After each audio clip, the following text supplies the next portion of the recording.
I'm a person who's always been motivated by science and exploring the world around me. I think the combination of science and exploration began for me when I was about 10 years old, and my father gave me a microscope, and I proceeded to go out and try to catalog all the microorganisms that I could find with the dream that I would discover something that nobody else had ever seen. And this dream of discovery has stuck with me for my entire life. When I entered college, I was very interested in becoming an ecologist. At the time, there were no ecologists. It was a brand new field of discovery. But I also started experimenting with hallucinogens. And those of you who have experienced hallucinogens are well aware that these drugs can profoundly sometimes change your perceptions of yourself and the world around you. And I had many of these profound moments, but interestingly, the one that was the most impactful and that stuck with me essentially through my entire career is a relatively simple one. You know, how could such a few number of molecules produce such a profound impact on my perceptions of the world around me?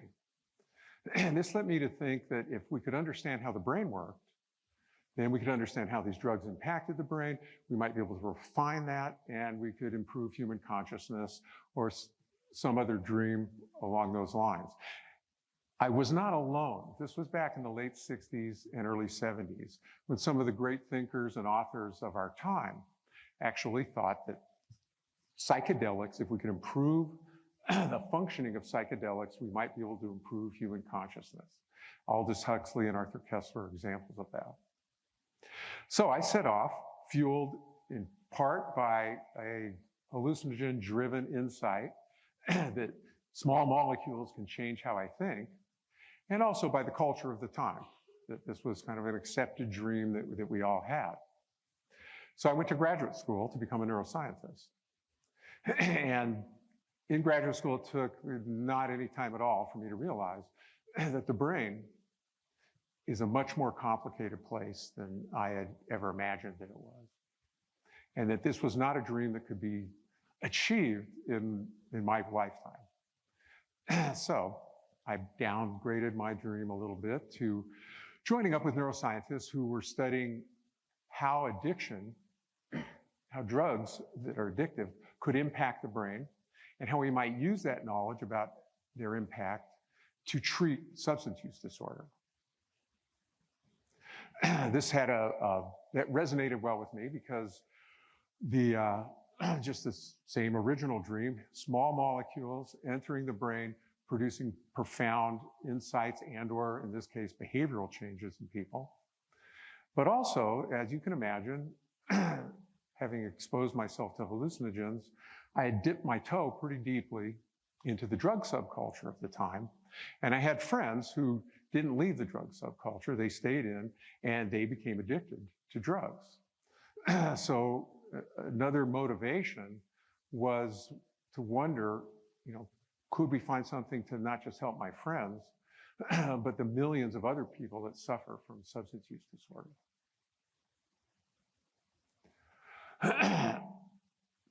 So what of my dreams? Now at 45 years later, long career, I look back, I didn't figure out how the brain worked. I already knew I wasn't going to do that. But obviously, I did not figure out, nor has anybody else, how drugs affect the brain and how we can use that knowledge to design cures to treat addiction.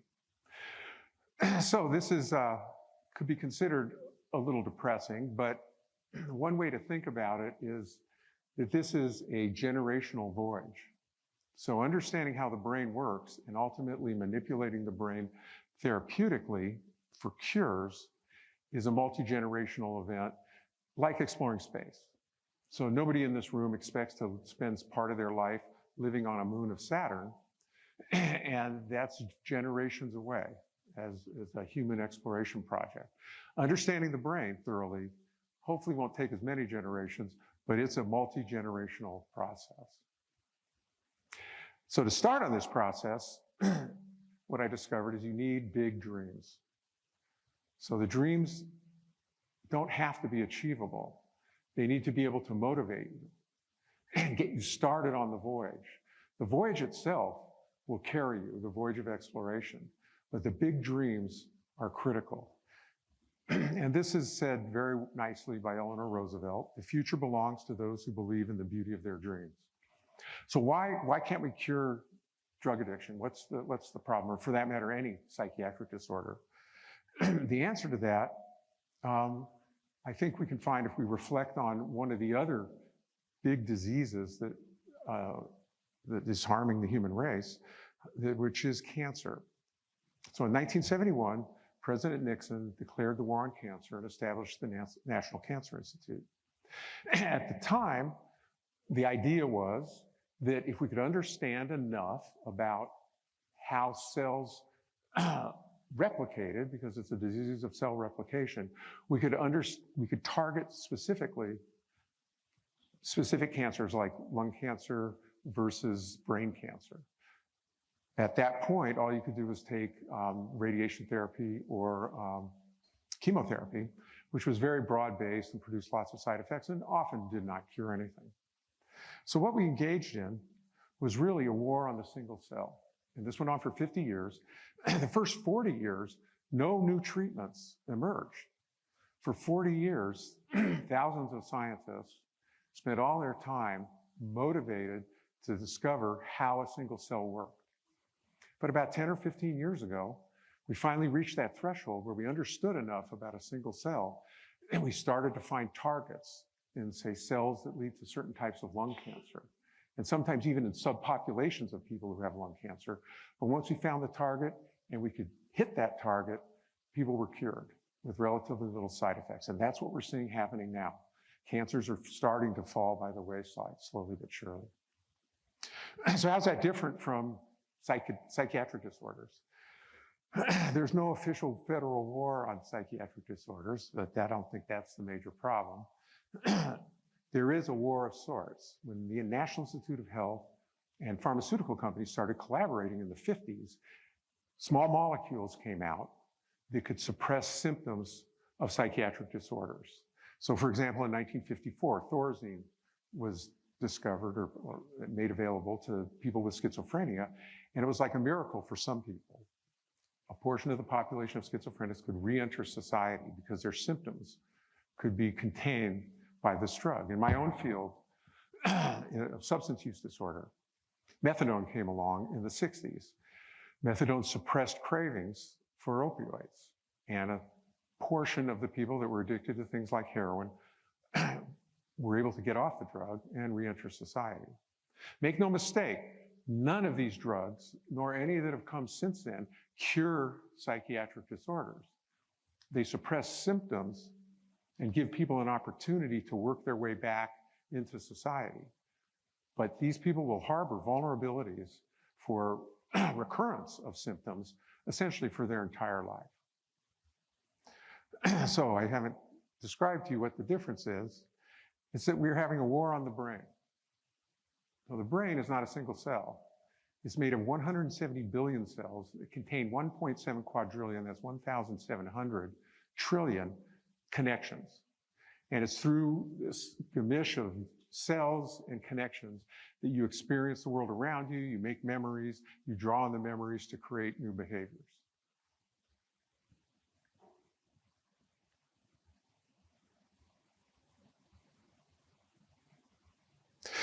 So it's basically the reason the brain is too complex a place, and we don't have the technology yet to be able to measure the activity of the brain in a way that we can do it and so subtly and ultimately manipulate the brain. So sounds a little depressing, I know, but what I'd like to do is share with you how the process works a little bit, how we create platforms of new knowledge that give us new perspectives on what the brain is, and with each new perspective, we get a little closer to accurately understanding how the brain works and ultimately treating some of these psychiatric disorders. First, synapses. So synapses have been around for 75 years and they are dogma. Every medical school textbook will tell you this is how we learn, this is how we remember. So you have a big experience, synapses can expand, they can contract, they can be eliminated, they can grow. That structural change in the brain is what sets down essentially a code in the brain that is your memory, and you can draw on that later in life when you need it. That's not false, but it's really just a part of the story. And I'd like to share with you 3 new things that expand on this story and actually open up new avenues, and already have opened up new avenues of exploration for finding treatments for substance use disorder. So it turns out only half the cells in the brain are neurons. This is an astroglia, and you can see that it has an extremely complicated structure. It's like a sponge. It's got holes, pores going through it. It's got processes sticking out. Neurons pass in and out of this thing. And the astroglia, as designated by these purple dots on this particular astroglia, make contact with the synapses and regulate the synapses. In fact, they can connect. A single astroglia in the human brain can connect with up to 10,000 neurons. So what this means is a level of organization that nobody knew existed 10 years ago. That there's a single cell that can pull together about 10,000 neurons and regulate these neurons in a way that allows you to have learning and memory. In other words, they'll regulate whether the synapses are going to expand or contract. And if we modulate the way the astroglia are talking to the neurons in very delicate ways, we can prevent animals from relapsing to cocaine or heroin. This shows another level of organization that people didn't know about 10 years ago. So this is, the neuron is red, the green are the astroglia coming in, and the blue is a protein matrix that lives outside of cells in the brain. And this matrix has been known for a long time, tethers cells together. So it binds here, here, and holds the brain together. That's why if I take my brain out and throw it here on the stage, it'll bounce. It won't just turn into a bunch of liquid and loose cells. The brain is being held together in a 3-dimensional structure. So that's been known for a long time. What's new is that it's a really dynamic space. So they don't just sit there like anchors, permanently holding things together. When you have a big experience, these proteins start getting cut, they start going, binding to different cells and communicating. And it turns out that the astroglia cannot talk to the neurons, and the neurons cannot talk to the astroglia to create memories unless this extracellular matrix also morphs to allow it to happen. And we know that if we take, there's a couple of the proteins, and if we prevent them from morphing, we can prevent animals from relapsing to drugs of abuse. This is a very recent technology. So this technology has been around for about 5 years, but we're really just understanding how to use it. This is a mouse, and this mouse is looking for sucrose, in this case, a sugar pill. It's got the red is a camera, a little mini camera that sits on its head, and we've implanted a lens that goes down into the brain. And with this lens, we can watch neurons being activated as the animal goes from looking for sucrose to exploring the cage, et cetera. We can do the exact same thing with cocaine or heroin. And this flashing, each flash is a cell that's being activated very quickly. So it's kind of a code. You can see it, you just popping on and off. And our job is to decipher this code and determine which cells are responsible for this animal going to get the sugar pill or it's heroin or cocaine. And we have deciphered some of it, a long way from deciphering all of it. We've deciphered some of it, and that particular cell cluster, if, for example, we prevent it from activating, the animal will not seek cocaine or heroin. So this is a very refined process of targeting, just like they did with cancer, of targeting the cells and the circuits that are directly mediating only this drug-seeking behavior. Just to put in a quick plug, because it's controversial for reasons I don't fully understand, we don't do this without AI. This is too complicated a code. Everybody who does this has an AI assistant, basically, that is starting to help them. And I predict that going forward in understanding the brain, AI is going to be built in as an integral tool for how we're going to be able to decipher it. Okay, so what are my dreams? Big dreams, small results, but nonetheless, we can see the future in front of us the whole time, every time you make a discovery, what might be possible. And this is said very eloquently, I think, by Marcel Proust. The real voyage of discovery is not in seeking new landscapes, but in having new eyes. Thank you very much.